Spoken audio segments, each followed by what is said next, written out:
Hey, this is Joe Price. We just loaded some new content in reverse indexing. I just wanted to show it to you. And then I want to show you the record collection so you can go and look at it for your own family members. So let me share my screen. So this is in partnership with James Feigenbaum at Boston University.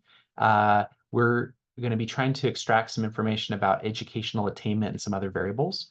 But you can see here that what we're trying to do is figure out how many years of high school you went to. So what we'd like you to do is either type in the number 1, the number 2, the number 3, or the number 4. Okay, so those are like the most common answers that people are going to put in. So here, let's just start with 4. So these are people that our machine thinks that they wrote the number 4. So all of these look really good. So I'm going to hit submit. Okay, and again, you can see all of these look really good. I'm going to hit submit. Okay, all of these look really good. And so every time you do this, you're helping us validate 4 images.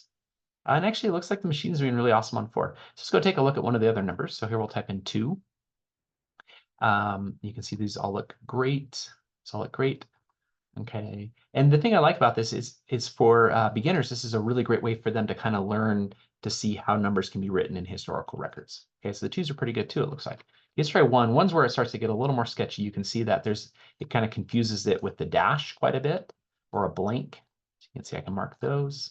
Come in here. Wow. So notice here, when it does really bad, you can hit mark all incorrect, and then I'm just going to there.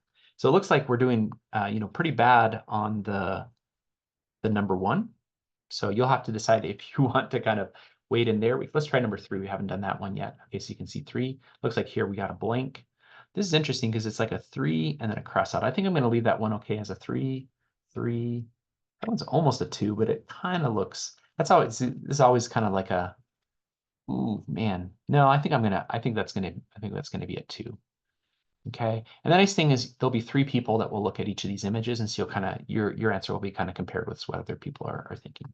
Okay, so that's the way you can volunteer, is just you hit select record type, you come in here and you hit Iowa 1950 high school, and then right here you're just going to type in either 1 or 2 or 3. Okay, let me show you the record collection. It's really easy to get to. You just type Iowa 1950 Census Family Search, and then it's going to be right here.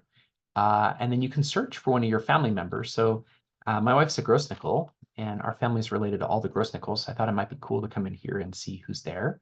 So you can see here, that symbol means it's already attached.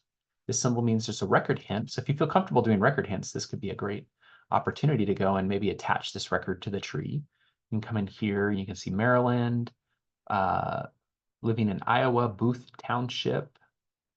Okay, so we got Ernest Grossnickel, 18, and Grossnickel is such a unique name that usually once I get it to the right birth year, birth state, then it's correct. So I'm going to attach this one.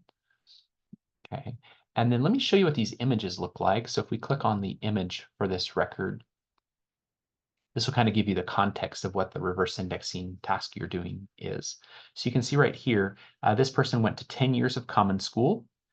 For some reason, they didn't go to high school, and then they did 3 years of college. And you can see some of the other kind of cool records on this field. So one of the things we're going to try to do is actually index all of the fields on this record.